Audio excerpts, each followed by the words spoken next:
Hi, my name's Anthony Ogley, and I'd like to introduce Eric from Support Adventure. He's the founder and CEO, and he will be appearing at the Transformational Tech Conference in November.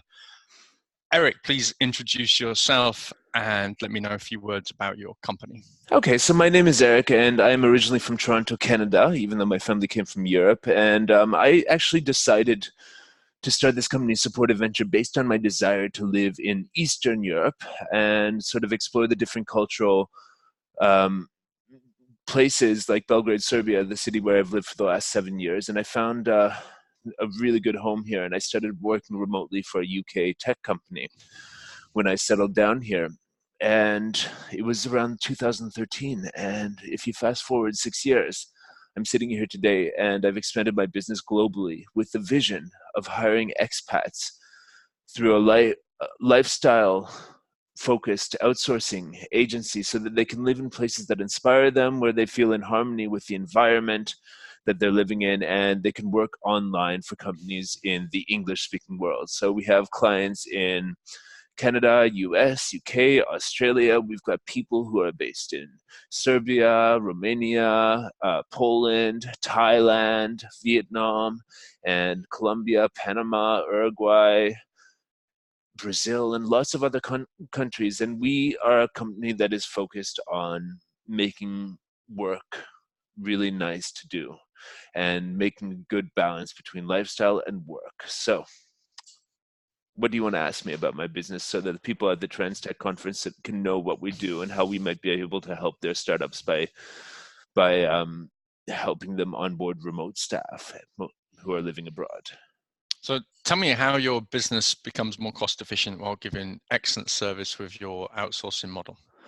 Right. So a lot of people look at outsourcing and they look at it as a way to save money. So basically, I mean, as you know, in the United States, a lot of people can't really afford to have staff because it's hard to get anybody for less than $3,000 or $4,000 a month these days, and we solve that problem by you can have people who are of the same caliber and quality as the people you would hire in your home country, and they just happen to be sitting in another company, in another country through another company, remoting in and basically just working for you as if they were the internal staff.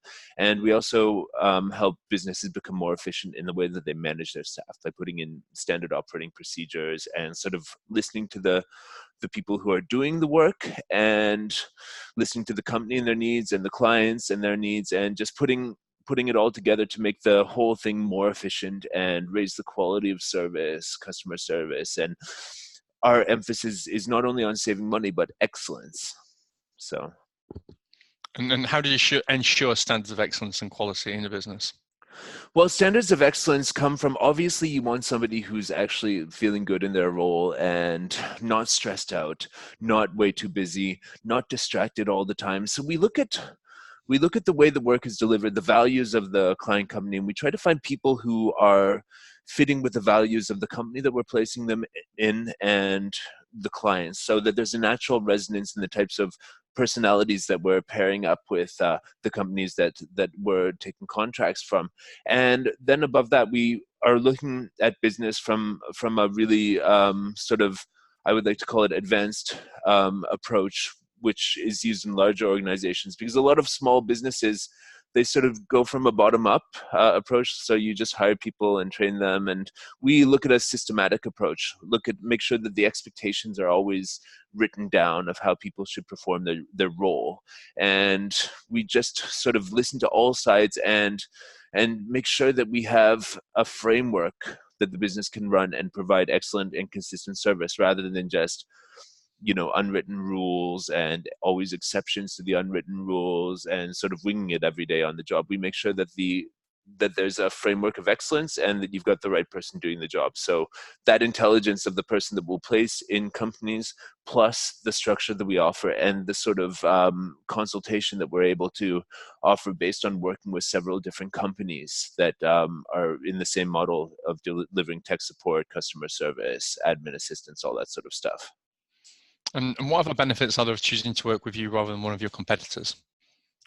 Well, the benefits with us is we're a little bit more integrated into your business, rather than an outsourcing company that succeeds based on too too much rigid rules in how you're supposed to interact with your outsourced staff. We're in the business of going inside your company and placing people there inside of your existing culture and making upgrades and adjustments to your existing way that your business is working as well, based on our consultation. So we get a little bit more inside of your business using the tool set that you're using the communication, and a lot of the time people won't even know that they've been transferred to an outsourced person abroad, because our service is so congruent with your company's culture and your values that it just doesn't become a factor that somebody's in a different country. And a lot of the people who we do hire are expats, and a lot of them do speak English as their first language, or speak that level of English that gives that excellence in customer service. So it's different than if you go to a outsourcing destination where it's all sort of people speaking English as a second language in an environment of only those types of people. We work in environments where we place expats and people who speak English as a second language on teams as equals, in equal proportions a lot of the time, or they're outnumbered by expats. So you really get that global English speaking culture, which is how we sort of separate ourselves from the competition, because we're truly international in our business model, our approach, and our values. And how do you measure and maintain your key performance indicators with your clients? It depends on what the industry that we're doing. Certainly in tech support, there's all of the things like SLA response time, there's resolution time, there's customer satisfaction surveys that can be sent out from the ticketing system, and just sort of listing also the greatest indicator is talking to both our company clients, their clients, and the contractors that we assign to those companies. Because listening to the contentment of all three as sort of a neutral party that wants to make the relationship work is a much better way to gauge where any inefficiencies or stressful situations may be resulting from just things not being set up the way that they should be. And the key performance indicators, I mean, once you get somebody who knows the expectations of the job, knows what they're being judged on, and knows that there is somebody watching what they're doing remotely, we we find that we can create very good environments. And we're also very big on note taking and writing notes down, because we know that if a remote worker is doing their job correctly, their notes might be the only thing that you see of what they're doing. So we just make sure that everything is completely transparent in how the job's being done, and all the indicators, and then reports can be generated based on the data that's collected in something like a ticketing system, something like that. So tell me, what kind of lifestyle does your business enable people to have? You see, this is the thing that drives my passion for the business. This is the thing that really makes me wake up every day and do what I do to build this business. Because, well, my lifestyle, for example, in Serbia, which made me want to start this business, I live in the city center of Belgrade. My rent is, about 350 euros a month. My whole living expenses are about 1,000 euros a month, and I'm living a premium lifestyle of the healthiest possible food that I can find. I'm going mostly around the city on my bicycle. The city center is within walking distance. People here are really friendly to foreigners. Uh, it's a very vibrant place with lots of different cultural influences, and that's how I started the business. Is I wanted a lifestyle where I could work from home, be in an environment of my choosing where I felt comfortable. I'm sitting in a co-working space right now, but sort of an informal co-working space that we have here. But some people would prefer co-working spaces. Some people just want to be at a desk at home. Some people have families and they like being working from home because they get to see their kids a lot more. Some people want to sit on a beach and work from a beach in Thailand, and some people want to go and eat street food for lunch in a place like Thailand. I mean, In Colombia, where I just was for 2 weeks, the lifestyle there is similar. It's like most of us like these medium-sized cities because you don't want to leave a city like London where you were commuting 1 hour to work every day with a bunch of other stressed out people to go to another big city where you have to commute a lot. So these cities of about 2 million people, 2 to 4 million people, like Chiang Mai, Thailand, Belgrade, Serbia, and Medellin, Colombia, tend to be the places where we gravitate towards because there's a level of cosmopolitan culture that's there, and you feel like you're in an international environment with lots of expats and a vibrant, welcoming local culture, but it's not like a big capital city which is too busy and hectic. So whatever the lifestyle somebody wants to achieve, you can do that through supportive venture, as long as it involves having a sort of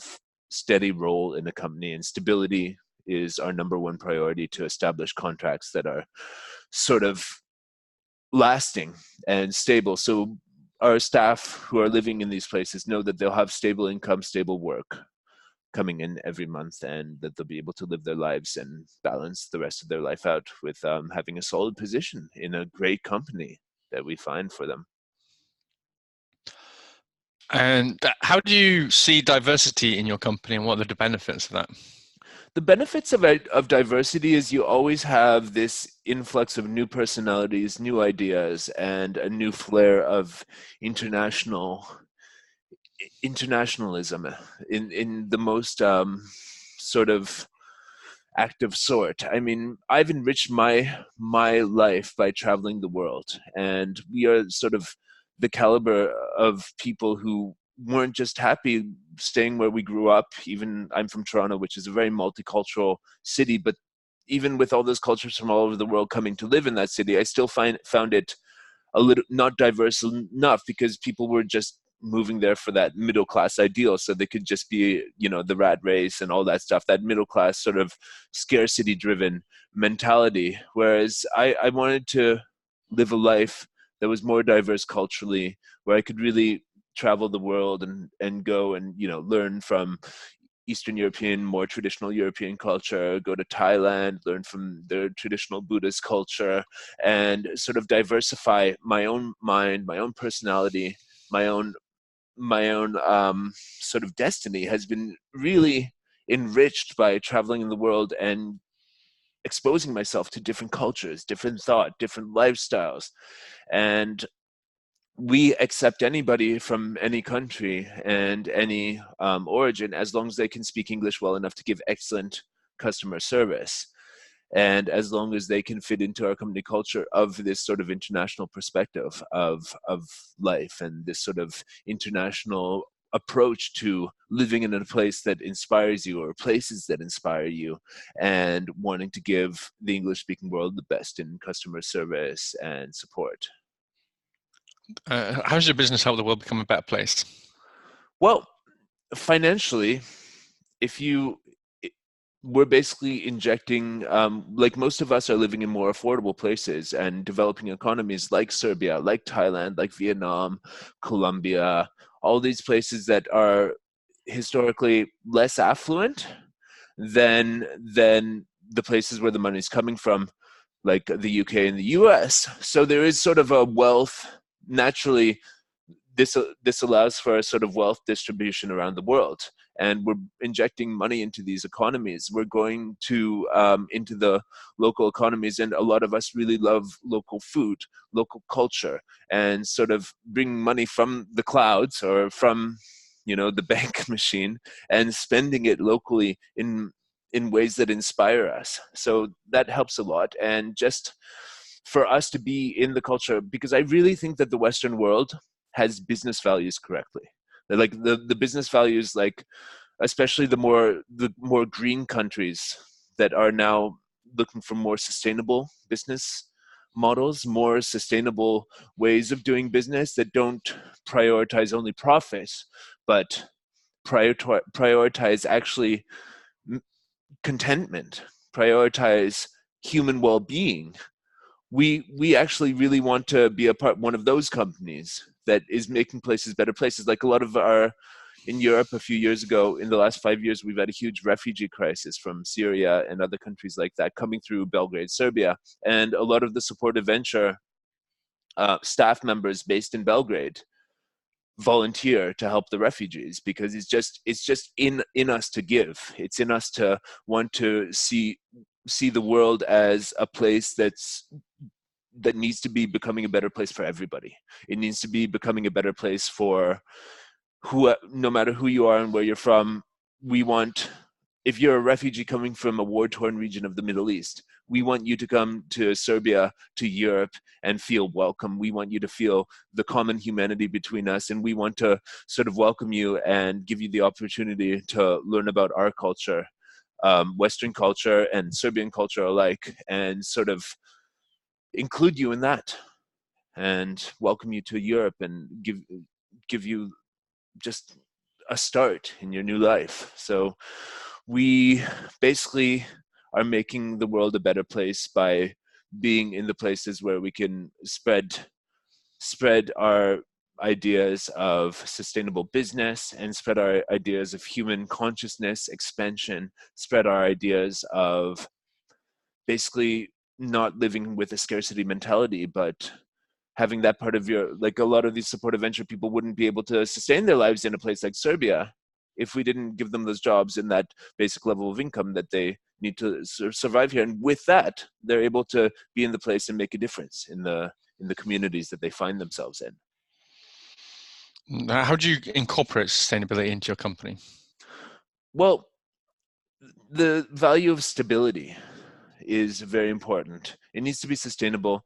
It needs to be, people need to be where they are. I mean, we try to discourage people from living a too fast of a lifestyle where they're in too many different places all the time. We're actually slow travelers. We're, yeah, okay, we might take a flight or something somewhere, and it's debatable if that's a good thing for the environment or whatever, but we want people to be settling in places like Thailand for months at a time, as long as they can stay legally, and sort of living the local way. A lot of the we try to discourage people from living a lifestyle where they're eating out all the time and taking cabs everywhere. We try to make people integrate with the local culture and live in a way that's environmentally conscious. And also we don't have commutes in our business, and we find that it's a lot easier to be sustainable once you're out of scarcity mentality. So giving people that basic level of income that they need to feel comfortable in their life makes them make better choices about how they eat and consume things. And we're very non-materialistic. Lots of us would much rather just have one backpack on our back with a laptop and a smartphone rather than a house surrounding us with possessions. So that makes us a lot better at sort of valuing experiences more than material things. And how do you create systems that deliver great results? Yeah, exactly. So a lot of small businesses need our help. And the reason they need our help is, I mentioned this before in the interview, they're starting from the bottom up, and they're starting in a way that's rather chaotic, and they don't actually have formalized systems with which are running their business. They're running their business. So it's essentially like the entrepreneur, the owner, and is also the manager, and they're always involved in their business. So we take an approach that's basically based on systems thinking. That what do larger organizations do, and how does McDonald's, for example, have restaurants around the world staffed by teenagers that can make a consistent Big Mac? I mean, it's horrible food, but if you look at the way it's systematized, the way it's a system that can actually employ teenagers and train them to make a consistent world-class or worldly consistent result, it's amazing. And we implement things like that in businesses. We'll ask questions like, do you have a business plan? We'll ask questions of our potential clients.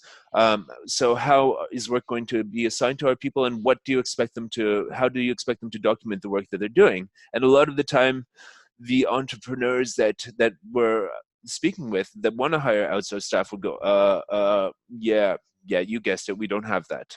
And so we consult on implementing that stuff. We consult on implementing staff manuals, operations manuals, and all that stuff, so that businesses can prepare themselves to scale.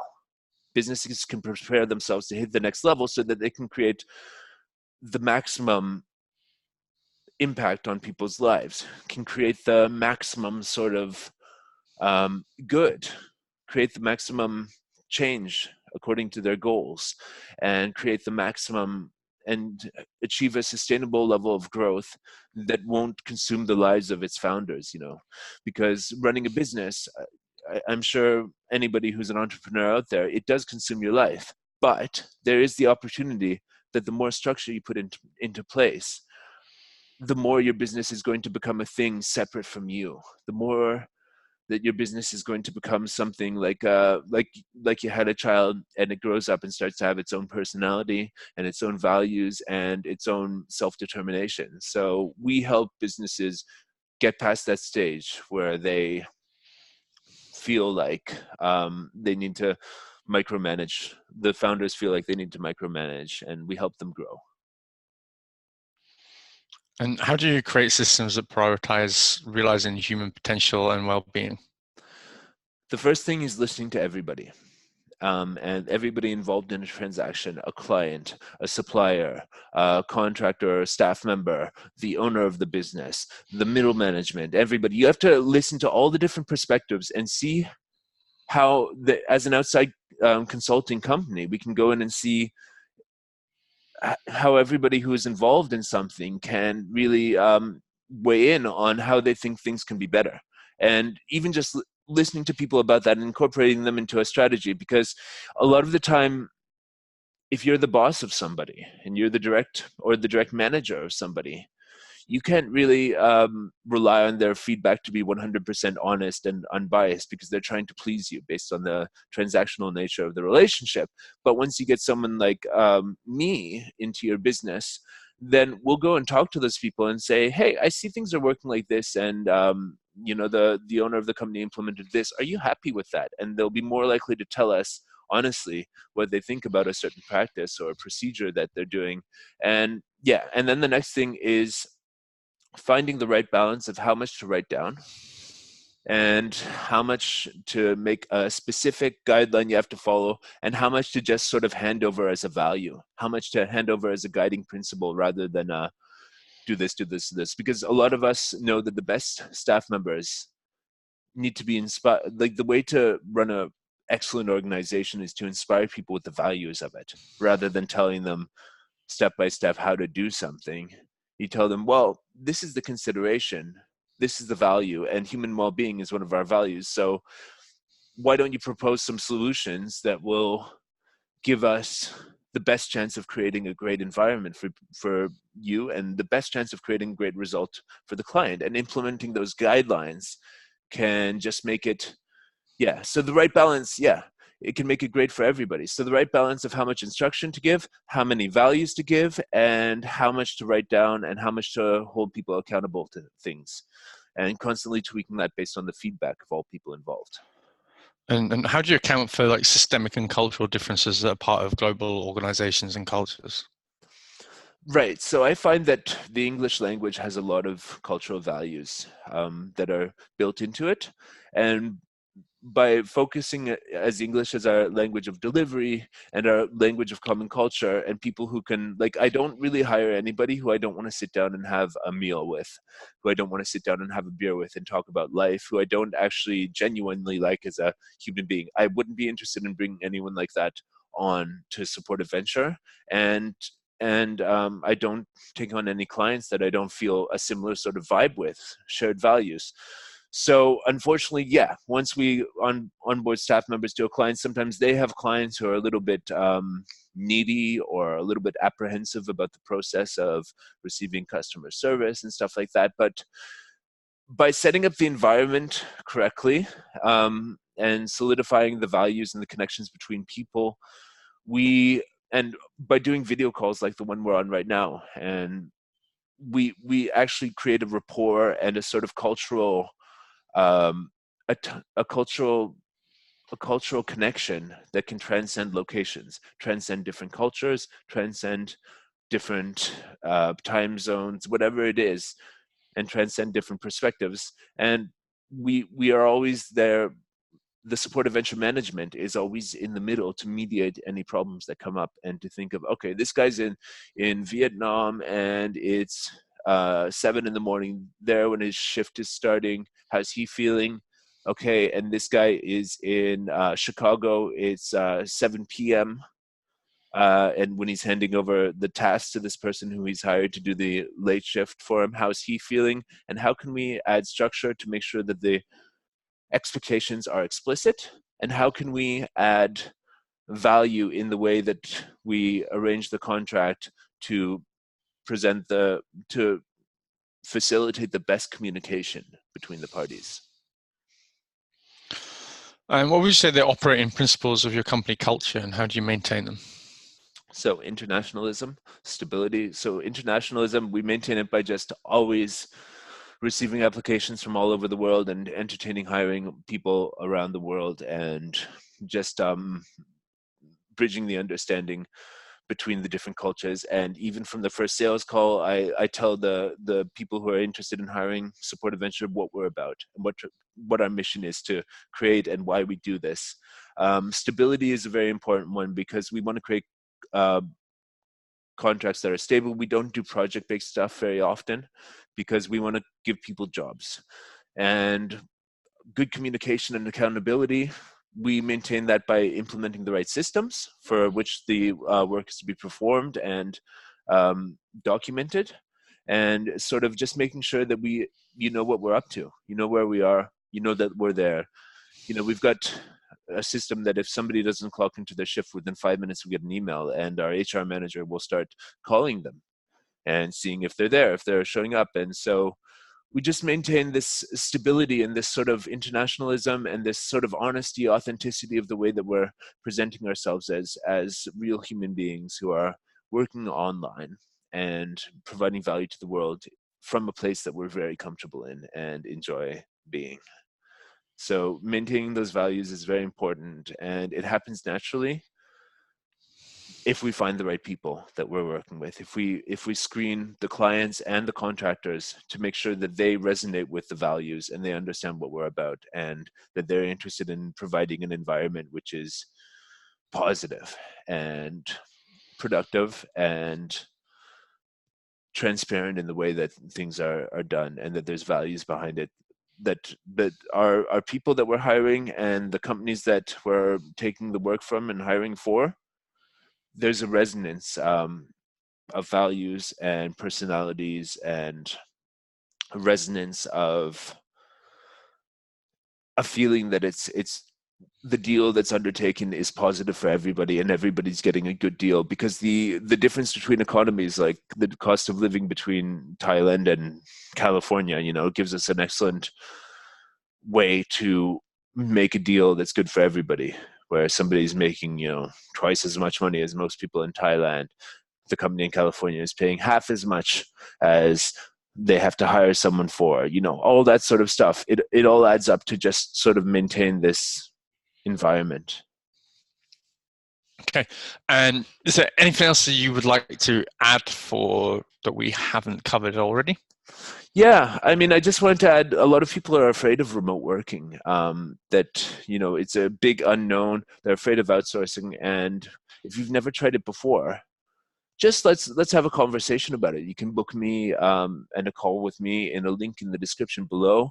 And I love talking to entrepreneurs because I am one, and I love talking to entrepreneurs and listen to their pain points in growing their business, listen to room for improvement, and listen to sort of their perspective on how their business is running, and then countering with a different perspective based on how I've seen, you know, 25 or 30 different tech companies that I've worked with, how I've seen things work for them or not work for them. And just sort of, just because you're getting on a sales call with me or an exploratory call doesn't mean I'm going to try to sell you. We might decide it's a completely wrong fit, but I will do, when we have a conversation, I will do my best to just ensure that I give you as much perspective and as much information from my perspective that can provide value to as possible. So you walk away thinking, well, that's really interesting. So if you want to book a call with me, don't be shy. Book it in the link below. And basically, it's not a purely transactional or overly sign up now, let's do this, do you want to give me your credit card number sort of thing. No, I'm interested in building a relationship that might fit your business and would be a win for everybody and is going to really bring results that are going to help your business thrive. So thanks a lot. All right. Thank you. And we will see you at the conference. Cool. Thanks a lot for helping me with this, Anthony. And yeah, guys, thanks for watching.